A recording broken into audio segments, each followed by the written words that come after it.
Estamos aqui em mais um programa do nosso Núcleo de Direito Internacional do Trabalho e Desportivo. Núcleo este dirigido pela nossa colega, advogada, doutora Flávia Zanini, também uma expert, mestre, doutoranda pela PUC São Paulo em Direito Desportivo. Aliás, lá que tive o prazer, o privilégio de conhecê-la e demos início a um trabalho conjunto muito frutífero. A par da nossa professora Flávia Zanini, estou aqui ladeada, o que muito me honra, do nosso professor, desembargador, doutor Francisco Jordani, do Tribunal Regional do Trabalho da 15ª Região. Doutor Jordani, é uma honra estar ao seu lado, sabe da nossa admiração pela sua atuação, pelo seu trabalho como professor e também lá na administração, né, do nosso Tribunal Regional do Trabalho da 15ª Região. Hoje vamos ter um bate-bola para falar um pouco das possibilidades de atuação no direito desportivo, na seara desportiva, e não obstante eu vá dar aqui, fazer algumas colocações, eu recebendo o senhor aqui no nosso, na nossa ESA, pela primeira vez, gostaria muito que o senhor iniciasse a nossa exposição, falando um pouco sobre o que está no Tribunal Regional do Trabalho da 15ª Região, a sua atuação na magistratura, com este enfoque das relações esportivas. Pois não. Em primeiro lugar, é uma satisfação estar ao seu lado aqui nesse nosso bate-papo com as pessoas que estão aqui. A sua atuação de todos em prol do direito desportivo é muito acentuada. Todo mundo conhece, todo mundo sabe, todo mundo valoriza e todo mundo aplaude. Obrigada. Então, para mim, estar aqui é uma honra particular e uma alegria muito, muito grande, intensa. Eu acho que estar no Tribunal da 15ª Região, num momento como esse, eu acho até mais importante que em outras ocasiões, porque muito se tem falado acerca do direito do trabalho, muito se tem falado acerca da justiça do trabalho, com considerações, algumas até desairosas mesmo, com relação a esse ramo do judiciário. E eu acho o seguinte: o nosso país não tem a mínima condição de dispensar a atuação da justiça do trabalho. Tá? Qualquer coisa que se fale nesse sentido, tá, não tem um exame profundo, um exame social, um exame humano, uma preocupação com a pessoa que trabalha na condição de empregado, tá? Que são milhões e milhões aqui no Brasil. Né? E numa legislação que se diz que as relações do trabalho se modernizaram, que a CLT está superada, porque já essa modernização agora impera mais. Eu tenho uma dúvida cruel e que eu não consegui ainda me desfazer, né, dessa dúvida, não consigo espancá-la. E essa dúvida é a seguinte: como é que se fala em modernização quando uma das partes envolvidas nessa suposta modernização está mais fragilizada ainda do que estava antes? O trabalhador sempre teve fragilizado, mas agora mais ainda. E a tecnologia que todo mundo fala que vem para facilitar a vida do ser humano, né, ela agravou a condição de trabalho de milhões de pessoas, né? Não a tecnologia, né? Porque a tecnologia, como diz um pensador, Levi, alguma coisa que eu não me lembro o nome dele, a tecnologia é neutra. Ela depende do uso que fazem dela. Tá? E esse uso está sendo muito rigoroso, né? Muito tecnológico, e quando eu falo muito tecnológico é sem consideração, sem um olhar humano, tá, para as pessoas. E aí é que está o problema. Meu problema, não sou contra a tecnologia, né? Pelo contrário. Também tem um outro livro que eu li, daquele Hans, qualquer coisa, nunca lembro o nome inteiro, é o problema da idade, sobre o conhecimento. Né? E aí ele diz o seguinte: o homem, desde priscas eras, o homem, desde que foi homem, que é homem, ele procura a tecnologia, cada tecnologia da sua época. Então, a tecnologia é uma companheira de viagem do ser humano. Tá? Só que a gente precisa não deixar que ela passe a ser quem vai definir o rito da viagem. Ela é companheira, ela não é quem diz como vai ser a viagem. E nós estamos deixando isso acontecer por conta de interesse de algumas pessoas que seja assim. Tá? Verdade. Aliás, você tocou num ponto nevrálgico, doutor Giordani, que diz muito acerca do que estamos falando aqui,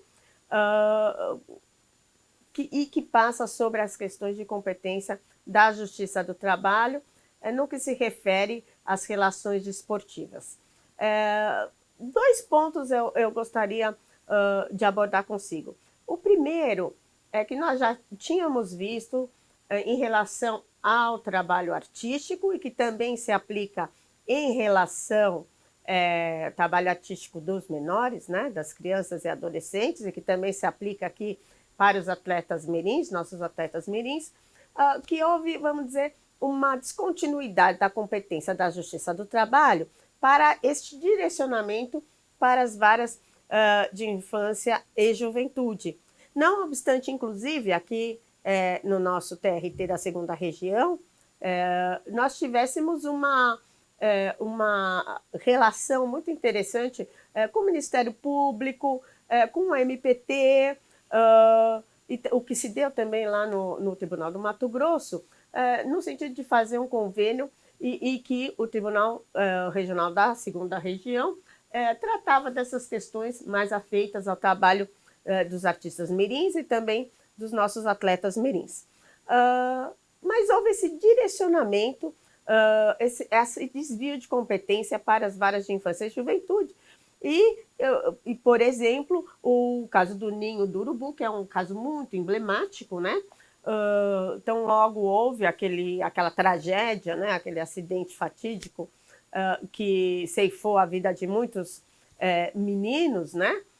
Houve uma ação imediata do Ministério Público do Trabalho que requereu a penhora de 100 milhões de reais das contas, então, do Flamengo, o que foi efetivado, mas ao depois afastado, porque um juiz do trabalho do Rio entendeu que a competência não seria da Justiça do Trabalho, a penhora foi levantada e até agora essas famílias não receberam a indenização por esses falecimentos, por essas perdas lamentáveis, né?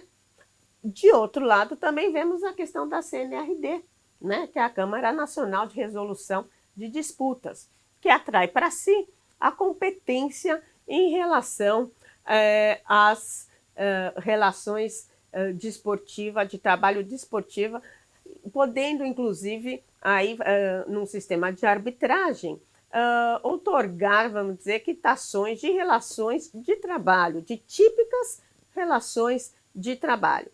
Temos algumas decisões dos nossos tribunais, tanto da 2ª Região, mas mais da 15ª Região, decretando a nulidade destas decisões, justamente por ferir a competência, né? E muitas vezes até porque esses atletas ainda não têm a ciência e a consciência do que significaria uma quitação na seara da CNRD. O que o senhor acha nessa perspectiva, né, trabalhista? O que o senhor acha sobre esses dois temas? Então, nós estamos vivendo até o desdobramento da sua pergunta inicial, né? E também uma pergunta muito interessante essa, da mesma maneira que a anterior. Nós estamos vivendo numa época, né, em que parece que se quer demonizar a justiça do trabalho, né? Porque é paternalista, porque impede as empresas de terem uma melhor arrecadação, conseguirem ter mais lucros, se tornarem competitivas e tal. E, na minha opinião, são todos argumentos que não podem ser recebidos sem um exame detido, um exame detalhado, né, um exame imparcial, né? Então, quando faltam essas características numa análise, o resultado não sai exato. não só exato. Tá? Por exemplo, essa Câmara de Resolução de demandas, né, de disputas, né, eu acho o seguinte, não tem o menor cabimento um negócio desse. Como é que a iniciativa privada, sem mais, vai querer tirar a competência constitucionalmente conferida à Justiça do Trabalho no que tange às relações de trabalho? Como é que faz? Tá? E outra coisa, né?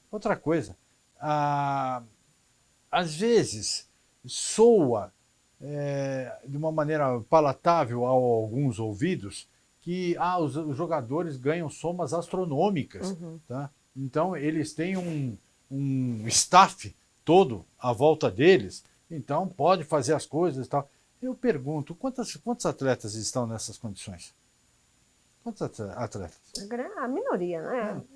Não tem 5% dos atletas que Não. estão nessa situação. O meu tribunal, que é conhecido como Tribunal Caipira, né, que é o Tribunal do Interior do Estado de São Paulo, da 15ª Região, tem os clubes lá que não têm o potencial daqui da capital. Tá? Então nós vemos coisas lá difíceis. Né?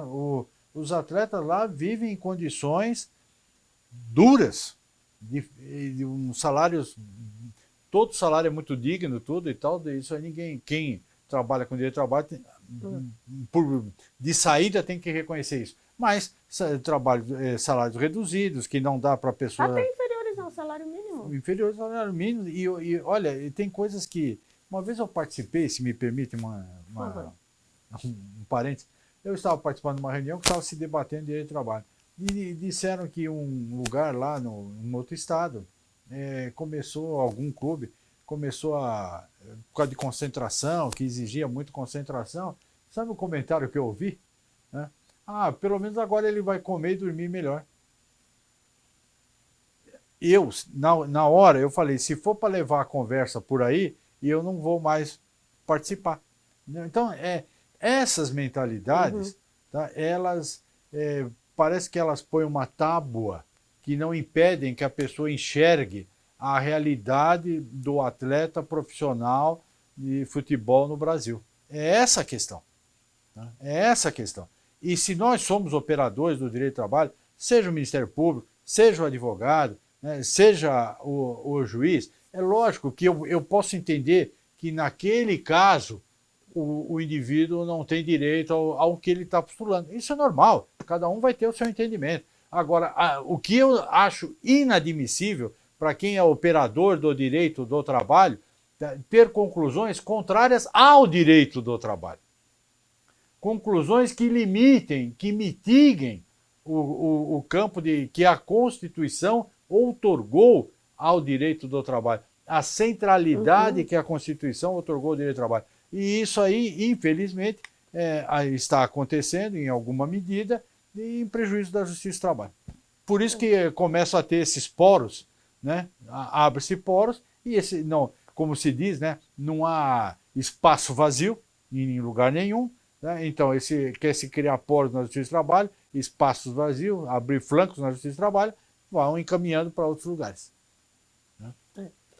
Então veja, doutor Giordani, espectadores, como são vastas as possibilidades de atuação no direito desportivo. Aqui nós estamos só num flanco que é o flanco do direito do trabalho. E ele já é vastíssimo. Nós já falamos aqui das crianças e dos adolescentes, porque também envolve, não é, doutor Giordani, a questão dos contratos de formação, em que a atuação é imperiosa do advogado, né, o contrato de formação desportiva, que vai ser o norte da carreira daquele adolescente, daquele atleta mirim, né? Falamos aqui também das questões afeitas às relações de trabalho, do contrato de trabalho, já daqueles que são maiores de 18 anos.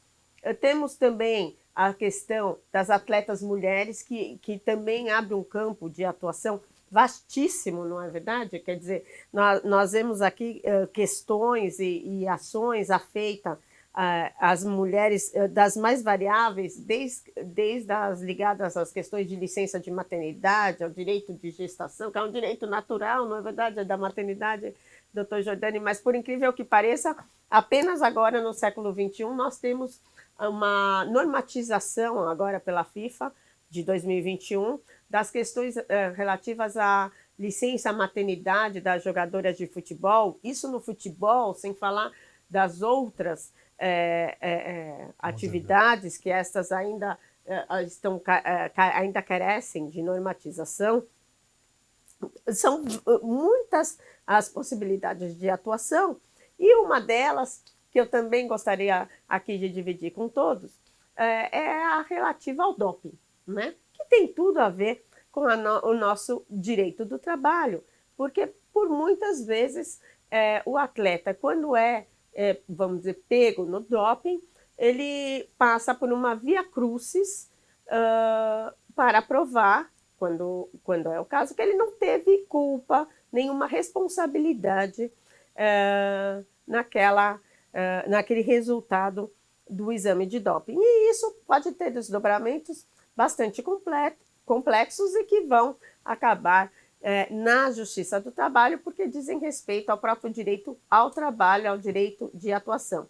Teve um caso bastante emblemático, quando eu fazia o mestrado lá na PUC, com o nosso professor Feus, doutor Jordani, que foi o caso do Daniel Guedes, né, que é o lateral direito do Cruzeiro, Luiz? Luiz é nosso aqui, está aqui nos bastidores, né? O Daniel Guedes, né, do Cruzeiro, e ele foi pego num jogo, até que não era um jogo decisivo, né, e que o Cruzeiro até havia perdido por 1-0, foi pego no doping e se sentiu absolutamente injustiçado, porque não havia nem passado nenhuma pomada, tomado nenhum medicamento, muito menos feito uso de alguma substância ilícita e indevida.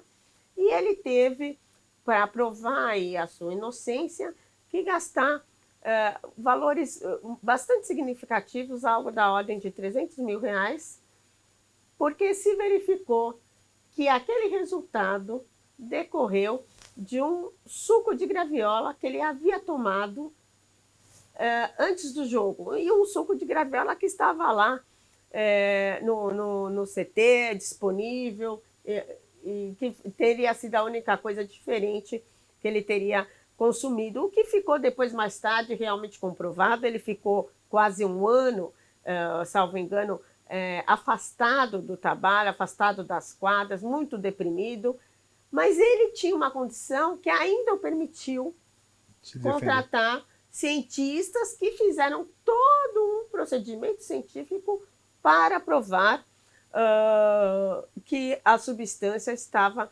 atrelada ao suco de graviola. Isso, obviamente, sem contar nos bons advogados também contratados. Essas questões de doping, de direito ao trabalho, do trabalho íntegro, do trabalho digno, que são passíveis de uma atuação bastante vasta pela advocacia. Como o senhor vê essas possibilidades, doutor Jordani? Então, me permita uma introdução. Eu me lembro que quando eu estava para entrar na faculdade, o meu pai falou para mim fazer direito, que falou, pelo menos você vai ter um diploma de nível superior, né? Porque ele não achava nem que para direito talvez eu me desse bem. E aí, e por outro lado, ele enxergava que eu tinha perfil para isso, né? Então eu fui fazer a faculdade e aí eu descobri um universo, né, de coisas que me deixaram maravilhados, né? Eu gostei muito e tal, e aí que eu fui. E aí eu fico pensando, por que eu falo isso? Na minha época, se falasse de direito desportivo, eu ia pensar que era para montar um time de classe o time da classe para disputar um campeonato, porque tinha N matérias menos do que nós temos agora, né? Então, direito da informática, né? O direito ambiental, né? A natureza como sujeito de direito, olha que coisa fantástica. Verdade, tá? verdade. A natureza como sujeito, olha o universo que tem aí atrás disso. E uma coisa, eu adoro animais. Tá? E, inclusive, eu tenho a filosofia que quando vai uma pessoa e o animal fica... Somos dois. Então, para mim, essa pessoa já vai ter que ser muito examinada para ver se merece que... Não que eu estou valorizando a minha amizade, eu estou dizendo eu vou ter restrições porque o animal não gostou, o animal é meu guia. Animal é meu guia. Tá? Então, agora, eu fiquei... acho até que foi no Rio de Janeiro, se não me engano, foi no Rio, um advogado entrou com uma ação dizendo que tinha uns cachorros no condomínio que estavam sendo maltratados, alguma coisa assim, e ele entrou pelo cachorro tal, pelo cachorro tal, o animal sujeito de direito. Vejam, e isso é nosso, isso é do direito, sabe? Nós que temos que tratar isso. O direito desportivo, né? Pô, o direito esportivo a gente só pensava que antes que qualquer coisa era lúdico, era brincadeira, era passatempo, mas aí as pessoas começaram a viver daquilo, né? Alguns poucos vivendo maravilhosamente, e um universo, um oceano de pessoas vivendo com as dificuldades normais que todo trabalhador tem, às vezes até mais acentuadas. Tá? Quem é que vai resolver isso? É o direito. É o direito. Né? A questão de tecnologia, né? Tudo que envolve a tecnologia, eu até, doutora Sara, eu tenho a impressão seguinte, a privacidade do ser humano, ela tem que ser mais defendida agora, porque está mais fácil ser invadida. Então, na medida que está mais fácil ser invadida, o outro prato da balança tem que ser maior proteção. Percebe? Quem é que vai ver isso? É o direito. Olha só, para quem está na dúvida, assim, o que eu vou fazer na área do direito, não sou eu que vou solucionar. Eu pretendo deixar mais na dúvida ainda, porque são tantas as opções, é um universo tão maravilhoso, tá, que eu digo, não desista. Se você está pensando em fazer o direito, arregaça suas mangas e vai fundo. Especificamente com o direito desportivo, que é o que nós estamos tratando agora, esse exemplo do doping, todo mundo fala do princípio da como é que chama? Inocência, né? Aqui... É o inverso. Aqui é o inverso. Você já sai culpado. A presunção de inocência, né? Eu falei princípio, eu me enganei. A presunção da inocência. Aqui é o contrário. A pessoa que tem que provar que ela não fez nada. E isso em muitas situações, nesse caso, para a felicidade dele e para a felicidade de todos, porque, como dizia aquele grande criminalista, o Evandro, professor Dr. Evandro Lins e Silva, né?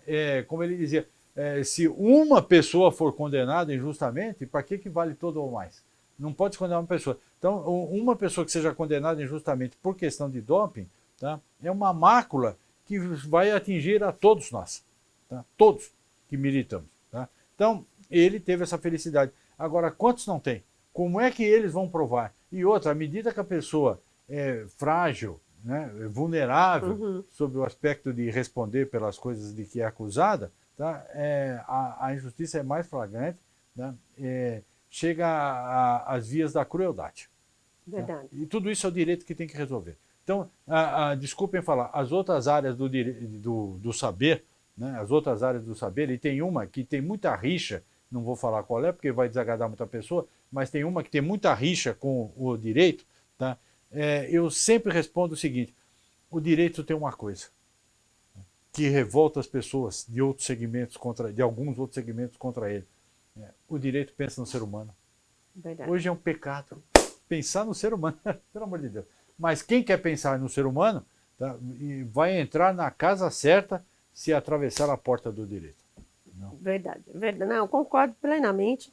E aí o senhor, Deus somou com mais alguns exemplos, doutor Giordani, e me veio aqui também, inicialmente o senhor falou de tecnologia, os e-sports, os esportes eletrônicos, né? Nós temos feito aí um trabalho lá no nosso núcleo da USP, direcionado pelo nosso professor Guilherme Feliciano, que dá realmente a visão de quão amplo e quão ampla é a atuação nos esportes eletrônicos, né, dessas criançadas que a gente vê que ficam o dia inteiro lá, a gente achava brincando, né? Mas não, eles estão profissionalizados agora, já são, com os contratos de trabalho registrados. né? Tivemos lá no núcleo alguns dirigentes que foram nos explicar como, quer dizer, com a observância de toda a legislação trabalhista, isso eu já achei bastante avançado, né? E temos também, como possibilidades ainda de atuação, as questões de gênero, não é, doutor Giordani? Que no esporte realmente estão cada vez mais relevantes e são bastante ressalvadas, né? Racismo. Racismo, exatamente. Em relação às questões de gênero, nós temos a Alemanha agora, ainda na esfera do futebol, entendeu e traz um entendimento de que o transgênero não binário ele vai poder decidir se ele vai jogar num time feminino, se ele vai jogar num time masculino. Ele vai poder apontar e escolher com o gênero que ele se identifica. Obviamente, surgem daí os conflitos todos, né? Relativos às questões físicas, questões genéticas, que quem vai resolver, mais uma vez, somos nós, advogados ligados ao direito, ao campo do direito, né? As questões de racismo, né, que geram indenizações e que também, me parece, doutor Giordani, o senhor me corrija se eu estiver errada, que vão acabar fluindo para a Justiça do Trabalho. Um jogador, por exemplo, que está no exercício profissional, não é? E que é vítima de racismo, né? Seja da torcida adversária ou de algum outro profissional que por lá esteja, pode procurar a Justiça do Trabalho também nesse enfoque. Você não assim entende? Eu acho que toda a Constituição, qualquer ameaça, a lesão e ameaça a direito tem que ter reparação. Está num desses quadros, tem que ir para a justiça. Ele é um trabalhador, tem a ver com a relação de trabalho dele, a justiça do trabalho é o ambiente propício para ele discutir essa questão. Eu sei que isso, a gente falar isso deixa muitos corações dilacerados, né, que são aqueles que não gostam da justiça do trabalho. Mas eu vou insistir sempre, né, no estágio atual da sociedade brasileira, é impensável, né, de se abrir mão da justiça do trabalho. Eu gostaria de esclarecer, se me permite. Por favor. Vai falar, alguém que possa estar nos ouvindo, vai falar, nos assistindo, vai falar, ele fala isso preocupado com o umbigo dele, né? Uhum. O meu umbigo não, entendeu? Porque eu já podia estar aposentado há muitos anos, né? Já podia estar aposentado há muitos anos. Eu até, na ocasião que eu poderia, eu brinquei com meus amigos, né, meus colegas, eu falei, nada de ficarem contentes que eu não vou sair, né? Eu gosto da justiça do trabalho, eu vou continuar na justiça do trabalho. Então, o que eu estou falando agora, se alguém pensa que eu estou preocupado comigo, né, ele está enganado, né? Está enganado. Eu estou pensando na justiça do trabalho, e eu penso toda vez que eu saio na rua, qualquer um de nós, não estou dizendo em outros lugares, mas estou me referindo especificamente à cidade de São Paulo, leve um caderninho e marque, cada vez que achar uma pessoa na rua, abandonada, um indigente na rua, faz um tracinho no caderno, tá? E vê um para a pessoa e outro para quarteirões, tá? Eu acho difícil não ter um quarteirão que não tenha alguém na rua, tá? Essa pessoa, quantas dessas já não foram trabalhadores e se tivessem os seus direitos devidamente respeitados, não estariam nessa condição hoje? Verdade. Nós temos que pensar. Isso é uma coisa que diz respeito à sociedade toda, tá? E pesa na Justiça do Trabalho a obrigação de se debruçar sobre questões desse tipo também, né? Ao decidir. Tá? Uma vez, só para concluir, eu tenho esse problema que eu falo demais. Uma vez eu estava num debate e tal, e eu cheguei a falar como é que... eu acho o seguinte, meus amigos, quem interpreta se revela. O que eu aprendi, tá, em 40 e poucos anos de mexendo com direito, estagiário, advogado e magistratura, com magistratura em dezembro eu faço 32 anos de 15ª. Então o que eu aprendi nesse tempo todo e que eu vou carregar para a minha vida é quem interpreta se revela, em qualquer campo de atividade. E eu acho o seguinte, um operador do direito não pode ter uma interpretação que o resultado final, o fim da linha, seja deixar desamparado alguém, mais desamparado do que ele já está. Isso não é direito do trabalho. Isso pode ser qualquer outra coisa. É aquele professor mexicano, Nestor de Buen, que quando estavam tendo umas reformas há 20, 30 anos atrás, 40, nos anos 80, no direito do trabalho, ele falou, isso não é direito do trabalho. Tá? Então nós temos que ficar atentos para que certas coisas que querem impingir ao povo brasileiro não são direito do trabalho. Verdade. E sem querer puxar a sardinha aqui para o nosso lado, não é, doutor Jordani? O direito do trabalho, ele é exuberante, porque ele dá as mãos, ele se conecta, ele tem intersecção com todas as áreas do direito, inclusive na esfera do direito desportivo. Estamos falando de direitos humanos, estamos falando do direito penal, agora estamos lá, o nosso núcleo, com o doutor Feliciano, fizemos aí um projeto de lei para normatizar o tráfico de atletas e até acrescentar um dispositivo no Código Penal. Exportamos o princípio protetor, porque está lá no Código do Consumidor. Exatamente. Nós exportamos. Exatamente. Né? Que é de um avanço, né? De uma riqueza. Lá é, ó.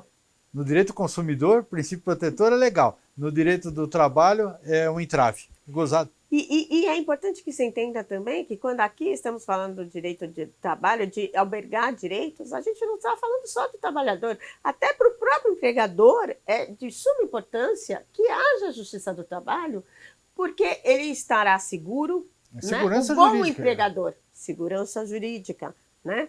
Às vezes vai para a CNRD, tem uma nulidade decretada, reconhecida, e tudo, então, é retomado na Justiça do Trabalho. Então, para os bons empregadores, para evitar a concorrência desleal, a Justiça do Trabalho, ela é o norte, né? Ela é o que dá as garantias todas para o equilíbrio das relações do trabalho. E, com isso, ela se conecta com várias áreas do direito, né?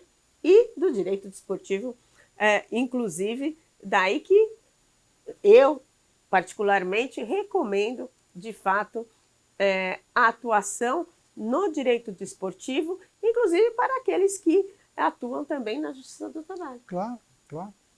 É uma seara encantadora.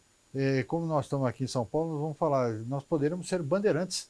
Né? Nós temos para devastar todo um direito desportivo. De fato, doutor Jordani.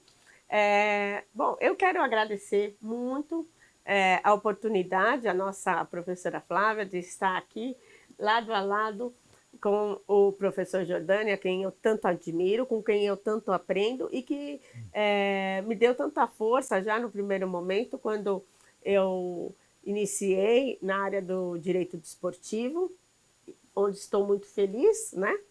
E continuo atuando, obviamente, na Justiça do Trabalho. Agradecer a oportunidade, falar que a ESA tem cursos e conteúdos do maior alcance para quem quer iniciar nesse ramo. Todos, aliás, gratuitos nesse primeiro momento dessa nossa gestão, iniciada em janeiro de 2022, e com juristas de renome, como é o caso aqui do nosso professor Francisco Jordani, que eu gostaria muito que encerrasse esse nosso quadro de um painel maior, de um curso maior, de possibilidades de atuação no direito desportivo. Por favor, doutor Jordani. Eu gostaria de, só para chamar a atenção para o direito do trabalho também, para a gente, às vezes a pessoa não aquilata totalmente a importância. Quando veio essa pandemia? Veio a pandemia. Já viram o que teve de legislação excepcional do governo voltada para o direito do trabalho? Quanta coisa se mexeu no direito do trabalho por causa da pandemia. Tem aquele ditado, você não chuta cachorro morto, né, e não joga pedra em fruto podre já. Né? Então, por aí, só por aí se vê a importância do direito do trabalho para a sociedade brasileira. Primeiro, o direito desportivo. Tá? Eu acho assim, os clubes precisam de profissionais. Os clubes precisam de profissionais. Todo mundo aqui, eu digo, quase 99% dos brasileiros tem seu time do coração. O meu São Paulo. E aproveito para pedir quem puder torcer um pouco, porque o São Paulo está precisando de uma torcida para poder se voltar a ser o que era, né? Aí eu já não vou poder concordar consigo, porque o meu é o não, Corinthians, não, né? eu deixo em aberto. Quem puder dar uma força, né, de torcida. E então o clube precisa, os atletas precisam também. Tá? E eu acho que há um campo ainda que o direito esportivo não é bem conhecido. Exato. Tá? E esse campo que não é bem conhecido, no sentido de que há espaço, eu estou falando isso no sentido que há espaço para profissionais se dedicarem, né, e poderem se destacar, progredir profissionalmente à volta do direito desportivo. Eu como um aficionado pela justiça do trabalho, pelo direito do trabalho, sou também pelo direito desportivo, pelo desporto de uma maneira geral, então eu só posso recomendar e torcer para quem resolver embarcar nessa, quem resolver jogar essa partida, que consiga sair vitorioso com goleada. Muito. Professor Jordani, ainda em relação às questões dos transgêneros e as questões de gênero, nós temos, por exemplo, também uma vasta possibilidade de atuação. E um exemplo que sempre é trazido à tona é o da jogadora de vôlei Tiffany, né? Uma transgênero, mulher, e que está aí atuando, mas ainda assim há colegas de trabalho e ela sofre pressões de vários lados, em várias perspectivas, porque se entende que não estaria atuando de uma forma equânime em condições físicas de igualdade. E não obstante nós saibamos, não é, que há toda uma questão realmente do biotipo físico, né? O homem, quando ele no seu desenvolvimento, as questões cardiovasculares elas são melhor desenvolvidas, não é, do que na mulher, e isso pode dar aí algum ganho. Mas de outro lado também sabemos que uma transgênero passa por outras vicissitudes e questões hormonais que também podem, vamos dizer, dificultar a sua performance. Nesse sentido,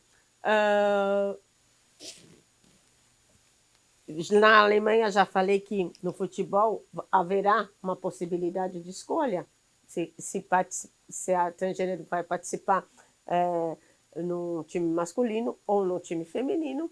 E aqui a Tiffany nos traz uma possibilidade de fazer uma análise sobre essa questão. Porque se ela não puder atuar no time com o qual ela se identifica em relação ao gênero, não vai poder atuar também no masculino, seja transgênero, então ela vai ser o que é o chamado limbo, doutor Jordani, quer dizer, ela não vai ter a possibilidade de atuação. Como fica nesse aspecto, eu sempre me pergunto, o direito ao trabalho, que também entendo que é uma questão diretamente relacionada com a justiça do trabalho. A situação é muito delicada. A gente depende muito da ciência para poder resolver uma questão dessa. Mas, em linhas gerais, eu penso que a pessoa tem que... eu vou dar um exemplo que vai me ajudar a responder. Quando eu era pequeno, havia ainda a União Soviética. Tá? Havia uma jogadora de basquete da União Soviética, eu não me lembro o nome dela, né? Nem saberia pronunciar. Ela era enorme. Acho que ela nem precisava pular, acho que ela jogava na cesta assim, né? De tão grande que ela era. Tá? É uma coisa da natureza dela. Sim. Tá? Ela não vai poder participar por causa disso. Tá? Então, se é da própria conformação da natureza da pessoa e isso provoca algum desequilíbrio, é uma coisa natural. Porque nenhum de nós é igual. Nenhum é igual. Então, se é uma coisa da própria natureza, ela vai, por exemplo, essa jogadora de basquete está jogando no time feminino da União Soviética, tá? Se ela tem essa vantagem ou não, faz parte do desporto, tá? Sem problema. Concordo. Agora, tá? Vamos supor que fosse um homem nessa condição, né? Trans, quer jogar num time de mulher. Aí eu acho que o nosso direito não pode ir a ponto de prejudicar o direito dos outros, no meu ponto de vista. Tá?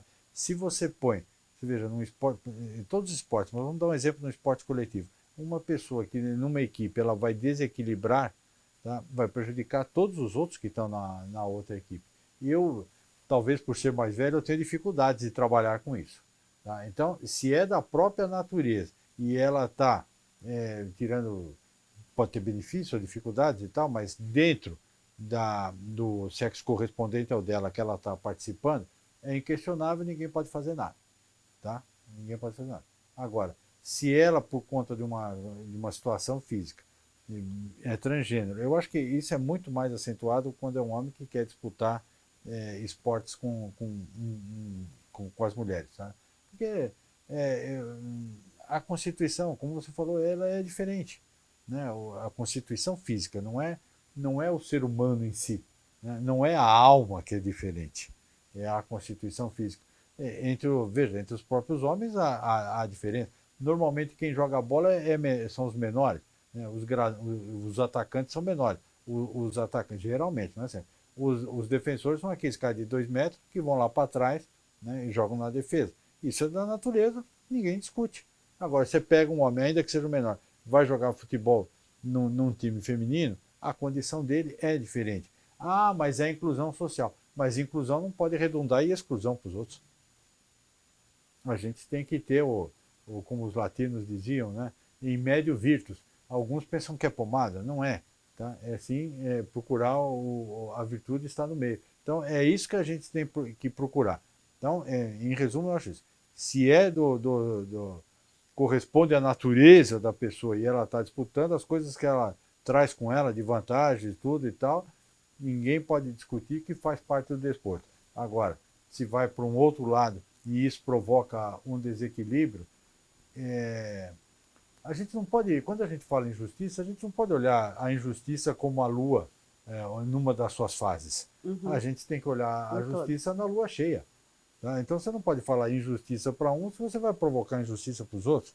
Tá? Então, e a natureza não é igual para todo mundo. E cada um vai ter que trabalhar com a sua natureza. Você chega para um jogador de futebol, você quer ser o Neymar? Vou falar o Neymar para falar nos dias atuais, né? Todo mundo quer ser o Neymar, mas não é o Neymar. Então você vai ter que trabalhar com a sua natureza. Tá? Então eu acho que dentro desse critério as coisas podem acontecer. Fora desse critério, também tem um provérbio latino: natura não facite saltum. Ah, é verdade. A natureza não dá saltos. Tá? E se você vai permitir um negócio desse, tá? Em muitas situações você vai permitir que a natureza dê um salto, em prejuízo dos outros. E isso eu não sou favorável. Aqui nós podemos ir longe nessa discussão. Eu tenho até um enfoque um pouco distante e divergente do seu nesse aspecto, porque eu vejo, por exemplo, nas Paralimpíadas, né, nós temos atletas com limitações totalmente díspares, não é? Mas se conseguiu criar uma equação em que aqueles com limitações semelhantes podem disputar entre si. Então, da mesma forma que se chegou a essas ponderações e a esse resultado, né, que propicia um certo nivelamento de igualdade, talvez também se pudesse ter um olhar, então, para aqueles que se identificam com um gênero diferente daquele com o qual nasceu. Então, posso só fazer? Claro, eu acho assim, se conseguir montar um time com pessoas diferentes, mas que tenham as mesmas condições no resultado, como diriam os lusitanos, ao fim e ao cabo, é uma história. Mas o que eu quero dizer é o seguinte: a situação na Paralimpíadas, com todo o respeito e com a devida vênia, já que nós estamos expondo a coisa, lá assim, é um grupo de pessoas que tem algumas diferenças, mas todos têm diferença. Tá? Então eu acho que é mais fácil harmonizar, tá, do que essa situação que nós estamos falando lá. Porque lá são todos assim. Né? Se faz grupos conforme a situação de cada um, mas todos têm as suas coisas. Aqui não, é uma pessoa que vai se inserir num outro quadro. Tá? O desequilíbrio provoca porque é um diferente e não um universo diferente, com pequenas diferenças, mas todos diferentes.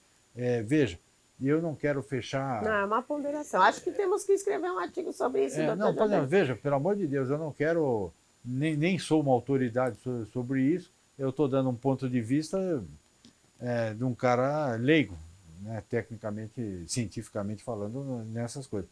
Mas vendo como um ser humano, eu acho que a gente tem que tomar cuidado. Entendeu?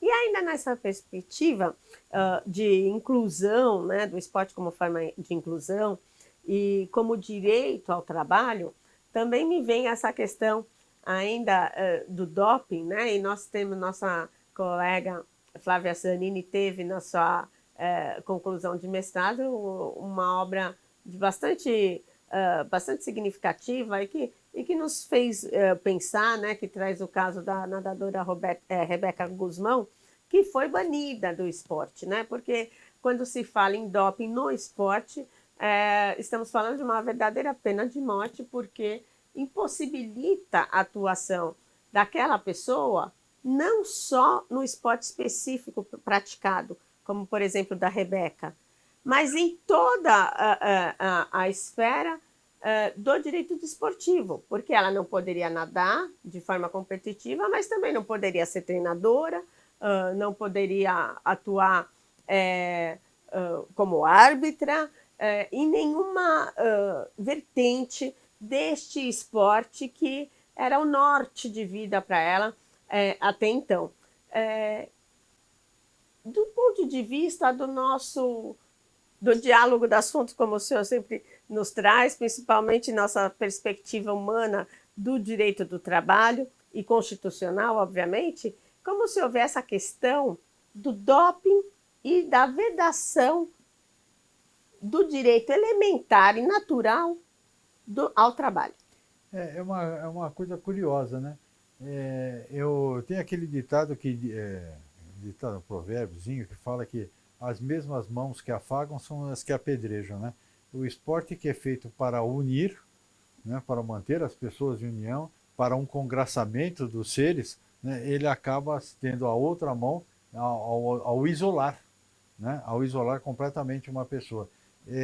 Eu acho assim, considerando todas as vicissitudes que envolvem a carreira de um atleta profissional e tudo, a curta duração da carreira, a questão de se querer, como já foi abordado, que ele mesmo faça a prova de que não tenha não tem culpa na coisa, né? Ignorando a presunção de inocência. Um outro detalhe que às vezes não é muito falado, mas eu acho que tem que chamar a atenção, a ciência não é infalível. Né? A ciência não é infalível. Tá? Há exames que depois teve um até de um, não sei se foi de um canadense, não me lembro, lá atrás, que teve um problema. Então, você vê, se você proíbe o cara de participar por causa de doping, daqui a alguns anos se descobre que ele não tinha nada. Aí é tarde.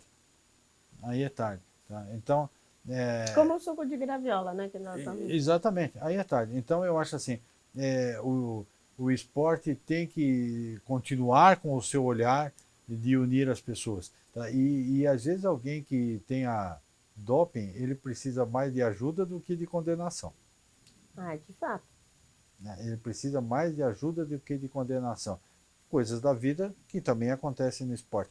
Ele quer tirar benefício disso. Como é que chama? Aristóteles. Sabe quem que é Aristóteles? Platão. Né? Aristóteles ele tinha aquela tese de que quem é que sofre mais? Aquele que comete a coisa errada, que pratica a coisa errada, ou aquele que sofre a coisa errada? Aquele que comete. Ele, na realidade, ele precisa mais de apoio do que o outro. Não que o outro não precisa, mas ele precisa mais. Então, eu acho que a questão do consumo de doping, lógico que não pode ser admitido. Só que eu acho que a dosagem não pode matar o paciente. Tá? É essa questão que os responsáveis pelo desporto têm que entender.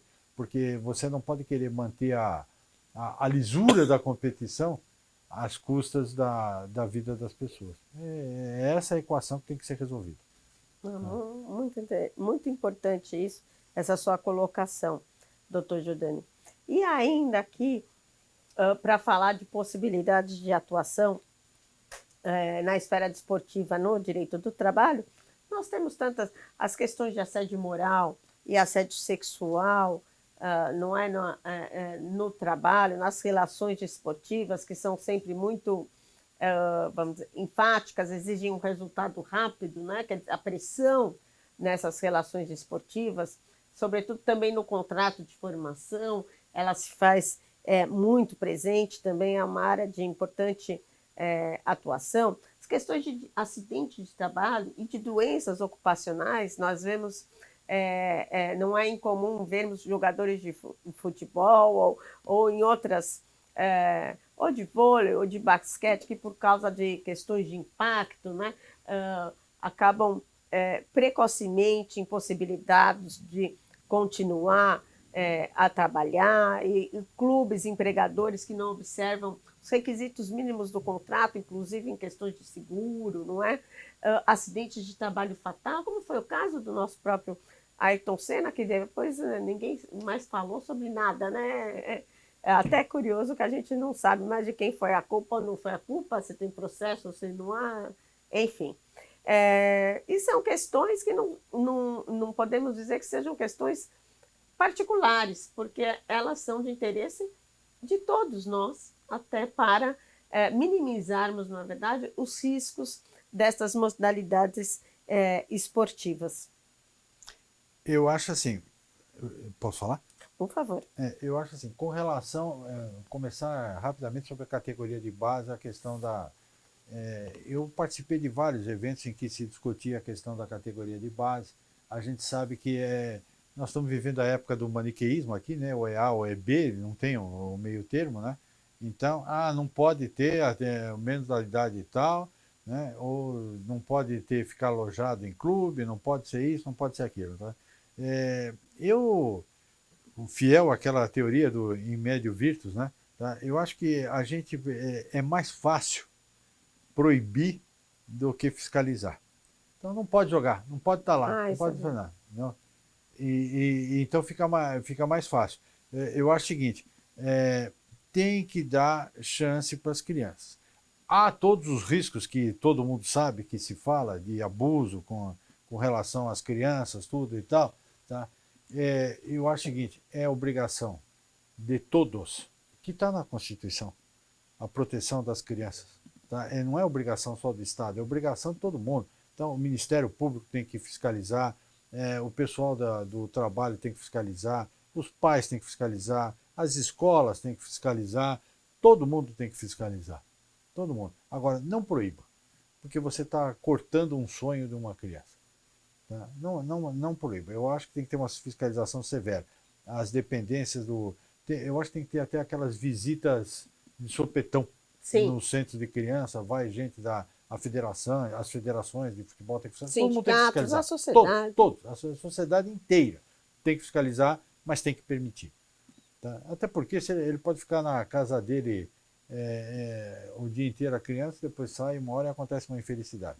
Numa única hora que ele sai. Então a questão não é nunca proibir, mas sim a de fiscalizar e orientar as crianças. Primeiro ponto. E clube que não tem estrutura não pode fazer essas coisas. Primeiro. Assédio sexual também é uma coisa fora do futebol, que também tem grandes ginastas, Sim. voltando à União Soviética, tinha uma mundialmente famosa, me foge o nome dela agora. Nadia Comaneci. Exatamente, ela mesma.